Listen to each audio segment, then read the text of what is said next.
ঢাকা বিশ্ববিদ্যালয় যদি 20 বছর সুযোগ পায়, অক্সফোর্ড কেমব্রিজের সামনে ঢাকা বিশ্ববিদ্যালয় দাঁড়াতে সময় লাগবে 20 বছর। আপনারা আমরা মনে করি আমেরিকা মানে অনেক কিছু।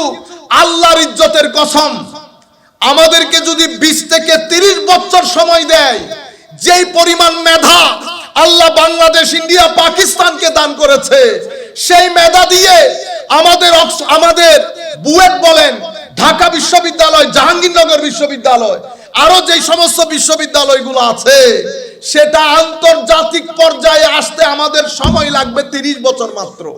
কেউ একজন আমাকে বানিয়েছেন, আমি এমনি এমনি আসি নাই, মানে আমি অ্যাক্সিডেন্টাল ক্রিয়েশন না, আমি পারপোজিভ ক্রিয়েশন। somebody created me। যিনি আমাকে ক্রিয়েট করেছেন উনি নির্দিষ্ট উদ্দেশ্যে ক্রিয়েট করেছেন। এটা হচ্ছে আপনার আমার জীবনের সবচেয়ে বড় সত্য। এই সত্য যদি আপনি তরুণ প্রজন্মের কাছে উপস্থাপন করতে না পারেন, তরুণ প্রজন্মকে যদি কনভিন্স করতে না পারেন, তরুণ প্রজন্ম যদি তার অস্তিত্বের, আবারও বলছি, তার অস্তিত্ব বলতে শুধু শারীরিক অস্তিত্ব না, তার শারীরিক এবং মানসিক অস্তিত্বের যিনি সবচেয়ে বড় কারণ, এবং শারীরিক মানসিক অস্তিত্বের সবচেয়ে বড় সাপোর্ট যেই জায়গা থেকে আসে, সেটা আমার আল্লাহ, সেটা আমার স্রষ্টা। আমার জ্ঞান যদি আমাকে এই অকৃত্রিম সত্যের সাথে কানেক্টেড না করে, তাহলে জ্ঞান হয় নাই। সেই কারণে আমার আল্লাহ জ্ঞানের 2টা স্টেশন বানিয়েছেন। একটা স্টেশন মাথায়, একটা স্টেশন কলব বাতেনে, 2টা স্টেশন জ্ঞানের। চোখ, কান, মুখ এগুলা দিয়ে আপনি জ্ঞান অর্জন করবেন, কিন্তু জ্ঞানটা প্রসেস হয় ব্রেইনে, আপনি সবার দৃষ্টি আকর্ষণ করব, কেউ উঠা বসা করবেন না, কোনো আওয়াজ শব্দ করবেন না বেটা। তাইলে জ্ঞানটা প্রসেস হয় ব্রেইনে, আপনার বাক্য তৈরি হয় ব্রেইনে। আপনি, এটা হচ্ছে ডেলিভারি সেন্টার, এখান দিয়ে ডেলিভারি দেন, কিন্তু মূল সেন্টেন্স তৈরি হয় কোথায়? ব্রেইনে। কিন্তু এই বাক্যের সাথে যদি আপনি মহব্বত মিশাইতে চান অথবা ঘৃণা মিশাইতে চান, তো ব্রেইন মহব্বতও মিশ্রণ করতে পারে না, ঘৃণাও মিশ্রণ করতে পারে না। এই 2টার মূল সেন্টার কোথায়? এখানে। কোথায়? কলব বাতেনে। তাইলে আপনার কাছে জ্ঞানের 2টা স্টেশন, একটা মাথায়, একটা কলব বাতেনে। মাথার মধ্যে আমার আল্লাহ এই ছোট্ট খুলির মধ্যে যে ব্রেইন আপনাকে দান করেছে, পুরা পৃথিবীর সৃষ্টি লগ্ন থেকে আজকের দিন পর্যন্ত আমরা এখনো 35% ইউজ করেছি। কেউ বলেছে 30% ইউজ করতে পারি নাই। এতটুকুন ইউজ করে কেউ আইনস্টাইনও হয়েছে, হয়ে আমার আল্লাহকে অস্বীকার করে। তবে মনে রাখবেন, পৃথিবীর কোনো বড় দার্শনিক, পৃথিবীর কোনো বড় বৈজ্ঞানিক, আমি এই রাস্তাঘাটে হাঁটা আমাদের দেশের 2 পয়সার মুখ বিজ্ঞানীর কথা বলতেছি না। আপনারা বলেন হুজুর অমুক বিজ্ঞানী অস্বীকার, গত পরশু একজন বলতেছে অমুক বিজ্ঞানী অস্বীকার করেছে। আনলাম আপনারা ওই জায়গায় ভুল করছেন, যে ভুলটা আমার ক্ষেত্রে করছেন। আমারে আপনারা আল্লামা বানাইছেন না, আমি আল্লামা না, আমি মৌলানা, এগুলো উপরের শব্দ। আপনারা এগুলোরও 12টা বাজিয়েছেন। তো বিজ্ঞানও এমন জায়গায় ফিট করেছেন, সেই ব্যক্তি না বিজ্ঞানের আগা জানে, না বিজ্ঞানের গোড়া জানে। পৃথিবীর কোনো বড় বিজ্ঞানী, পৃথিবীর কোনো বড় দার্শনিক আল্লাহর অস্তিত্বকে অস্বীকার করে নাই, কারণ এটা তারা এফোর্ড করতে পারবে না।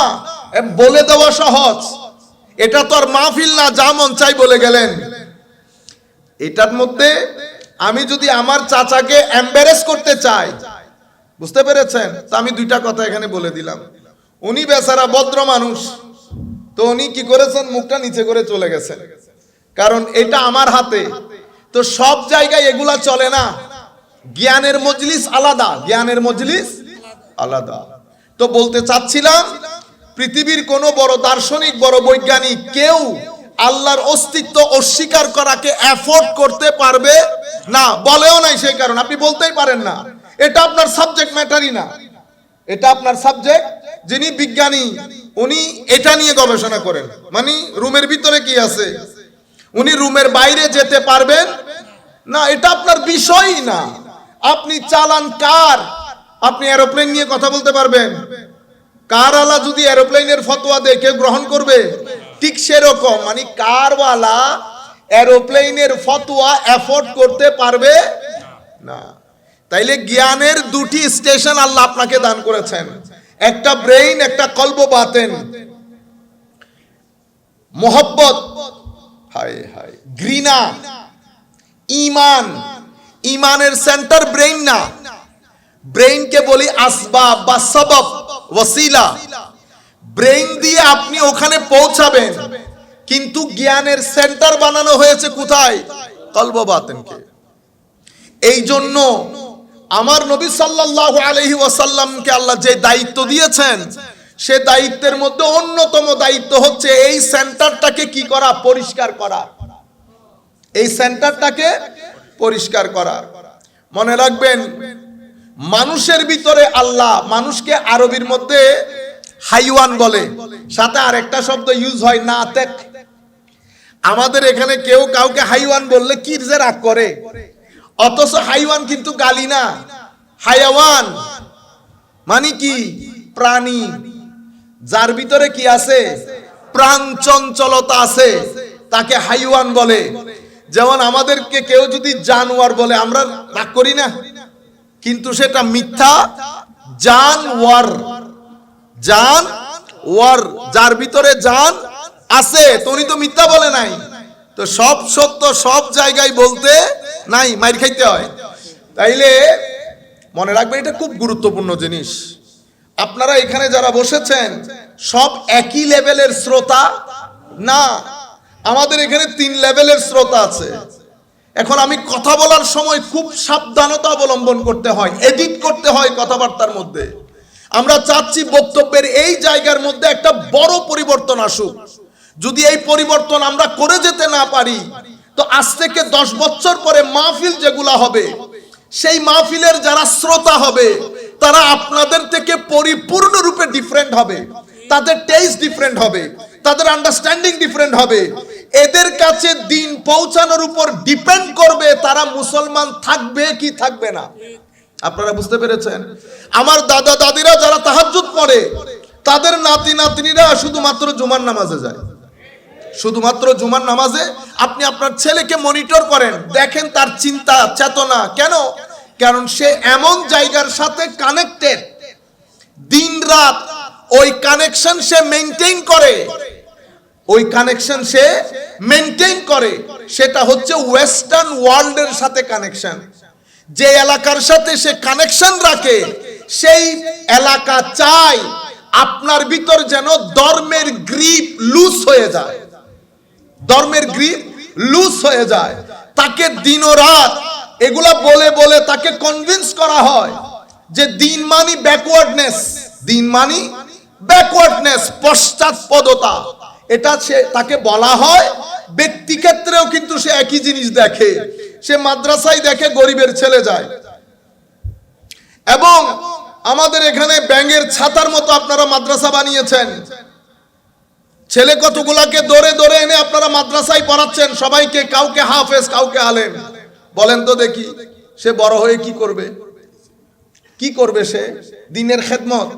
দ্বীনের খেদমত এত আসান জিনিস না। এখানে সমাজের রতি মহারতির চোখে চোখ রেখে সত্য কথা বলার জন্য তার একটা পারিবারিক ব্যাকগ্রাউন্ড দরকার। তার বেনেয়াজি আসে কোত্থেকে? বেনেয়াজি প্রথমে পারিবারিক ব্যাকগ্রাউন্ড থেকে আসে, অতঃপর সিজদা থেকে আসে। সেই সিজদা দিবে কোত্থেকে? তার তো চুলার মধ্যে আগুন জ্বলছে কিনা সকাল সন্ধ্যা পা দিয়ে দেখতে হচ্ছে। আপনি তাকে 2 পয়সার, আপনারা হয়তো বলতে পারেন হুজুর না না এরকম না, আমরা অনেক সম্মান করি। কেউ বিয়ে দেন? হুজুর যদি কেউ বায়োডাটার মধ্যে দেখে উনি কি, উনি ইমাম সাহেব, বিয়েতে আগ্রহী হন না। আপনারা সোসাইটির গুরুত্বপূর্ণ মিটিং এর মধ্যে কোন হুজুরকে রাখেন, তাইলে বোঝা যাচ্ছে ইনারা হচ্ছে সমাজের ব্যাকওয়ার্ড সোসাইটি। তো সেই ইন্টারন্যাশনাল ওয়ার্ল্ড থেকে কি পেয়েছে? পেয়েছে দিন ব্যাকওয়ার্ডনেসের নাম। আমি এগুলা বলছি হুসাইনিয়ত আর ইয়াজিদিয়ত বোঝানোর জন্য, কিছুক্ষণ পরে বুঝবেন। তাইলে তারা বলেছে, প্রপাগ্যান্ডা করেছে, প্রপাগ্যান্ডা, এবং দেশে বিদেশে অসংখ্য অর্গানাইজেশনকে কাজে লাগিয়েছে এই প্রপাগ্যান্ডা ছড়ানোর জন্য। দিন ব্যাকওয়ার্ডনেস, পৃথিবীতে বিজ্ঞানের উৎকর্ষতার পরে সমস্ত ধর্ম দরজা জানালা বন্ধ করে দিয়েছে। ফিল্ডের মধ্যে খেলোয়াড় নাই। বিভিন্ন ধর্ম আপনারা নাম গুনতে থাকেন, প্রত্যেক ধর্মের মধ্যে গ্রেডটা নিচে নামতেছে। এবং গত 50 বছরে যারা পৃথিবীতে আমাদের কাছে সংবিধান বিক্রি করেছে, মানবাধিকারের সংজ্ঞা বিক্রি করেছে, আপনারা বুঝতে পারছেন কথা কঠিন হচ্ছে না তো? সংবিধান তো আপনি নামমাত্র লিখেছেন, কোনো না কোনো কিছুর উপর ভর করে তো লিখেছেন। কার উপর ভর করেছেন? মদিনার সনদের উপর না, আপনারা ব্রিটেন থেকে এটা দাঁড় করেছেন। তারা আপনাদেরকে শিখিয়েছে গণতন্ত্রের ডেফিনিশন কি, মানুষের অধিকারের ডেফিনিশন কি, ওইটা দিয়ে আপনি চলছেন। আপনার ইনকাম ট্যাক্স কে দিবে, কিভাবে দিবে, কয় টাকা দিবে, সব কিছু এ থেকে জেড পর্যন্ত একটা জিনিস আপনার পকেট থেকে বের করেন নাই। সব ওনারা যাহা দিয়ে গিয়েছেন আমরা আমান্না ওয়া সাল্লামনা বলে ওগুলাই মেনে নিচ্ছি, সব বাদ দিয়ে দেন। ট্রাফিক আইন, ট্রাফিক মানে আমাদের ব্রেইনের মধ্যে এত গুণে ধরেছে, সিম্পল একটা ট্রাফিক আইনও আমরা বানাইতে পারি না। এরা ট্রাফিক আইন বানায়, এরা ভ্যাট দেন না, বিএটি ভ্যাট দেন, ওইটার সিস্টেমও ওরা বানিয়েছে। আমরা কি করেছি? ইম্পোর্ট করেছি। আমাদের ব্রেইন এত এত এত অলস হয়ে গেছে। আর ভালো ব্রেইনগুলা, হায় হায় হায়, ভালো ব্রেইনগুলা তারা অক্সফোর্ডে, ক্যামব্রিজে, বিভিন্ন ইউনিভার্সিটিতে ডিগ্রি দিয়ে টাকা দিয়ে স্কলারশিপ দিয়ে আমি অহংকার করেছি আমার ছেলে স্কলারশিপ পেয়েছে। বেটা এটাকে দূরে রাখেন, ডিস্টার্ব না হয় মতো। তাহলে আমার ছেলেগুলা ওখানে চলে গেছে, এটাকে বলে ড্রেনাইজেশন অফ ব্রেইন। ড্রেনাইজেশন অফ, আপনারা আমার কথা বুঝতেছেন? ব্রেইনকে ড্রেন করে নিয়ে যাচ্ছে, ওনারা ওখানে চলে গেছেন। আপনিও শান্তি, আমার ছেলে ওখানে সেটেলড, অক্সফোর্ডে রিসার্চ করে। রিসার্চ মানি তাকে টাকা পয়সা দিয়ে ব্রেইন খরিদ করে ফেলেছে। আর ব্রেইনকে ড্রেন বানানোর জন্য আমাদের ইউনিভার্সিটিগুলোর মধ্যে এটা অমুক দল, এটা সমুক দল, ছেলেগুলা কই রিসার্চ করবে, দাও দামা নিয়ে ইউনিভার্সিটিতে দৌড়াদৌড়ি করে। ঢাকা বিশ্ববিদ্যালয় যদি 20 বছর সুযোগ পায়, অক্সফোর্ড ক্যামব্রিজের সামনে ঢাকা বিশ্ববিদ্যালয় দাঁড়াতে সময় লাগবে 20 বছর। আপনারা আমরা মনে করি আমেরিকা মানে অনেক কিছু, আল্লাহর ইজ্জতের কসম, আমাদেরকে যদি 20 থেকে 30 বছর সময় দেয়, যেই পরিমাণ মেধা আল্লাহ বাংলাদেশ, ইন্ডিয়া, পাকিস্তানকে দান করেছে, সেই মেধা দিয়ে আমাদের বুয়েট বলেন, ঢাকা বিশ্ববিদ্যালয়, জাহাঙ্গীরনগর বিশ্ববিদ্যালয়, আরো যে সমস্ত বিশ্ববিদ্যালয়গুলো আছে, সেটা আন্তর্জাতিক পর্যায়ে আসতে আমাদের সময় লাগবে 30 বছর মাত্র। আফসোসের বিষয়, আমি এই দল করি, এই দল করে। এখন একটা দোয়া করব, আপনারা আমিন বলবেন। মাওলা, আমাদের এই দেশ, আমাদের এই ছেলেগুলাকে, ব্রেইনগুলাকে যারা বাইরে যাওয়ার জন্য এই দেশে অরাজকতা সৃষ্টির পেছনে যারা দায়ী, যারা হুসাইনিয়তের গলা টিপে ধরেছে, ইয়াজিদিয়তকে সামগ্রিক ক্ষেত্রে প্রমোট করেছে, করাপশন ইয়াজিদিয়ত, সুদ নেওয়া ইয়াজিদিয়ত, ঘুষ নেওয়া ইয়াজিদিয়ত, দুধের মধ্যে মিক্স করা ইয়াজিদিয়ত, 2 নম্বরই করা ইয়াজিদিয়ত, যারা এই সমস্ত ডিক্টেটরশিপ ইয়াজিদিয়ত। আমাদের ছেলেগুলো কোর্টের কাছারিতে ঘুরতে ঘুরতে জুতা ফিনিশ হয়ে যায়, আইন অধিকার দেওয়ার কোনো মানুষ নাই, সব কিছু ইয়াজিদিয়ত। যারা আন্তর্জাতিক বিশ্বে আদর্শের ক্ষেত্রে হুসাইনিয়তকে গ্রহণ করে আমাদের দেশের রন্ধ্রে রন্ধ্রে ইয়াজিদিয়তকে প্রমোট করেছে, আল্লাহ তাদের তকদিরে যদি হেদায়েত থাকে তুমি হেদায়েত করো, যদি হেদায়েত না থাকে আল্লাহ তাদেরকে ভালো কোনো মানুষ দিয়ে পরিবর্তন করে তাদেরকে সমুদ্রে নিক্ষেপ করো আল্লাহ। সম্মানিত উপস্থিতি, আমরা ঘরে বসে নামাজ দোয়া পড়ছি, পৃথিবী আমাদের রন্ধ্রে রন্ধ্রে ইয়েজিদিয়তকে ঢুকিয়েছে, এরপরে আমাদের মধ্য থেকে কিছু মানুষকে পিক আপ করেছে।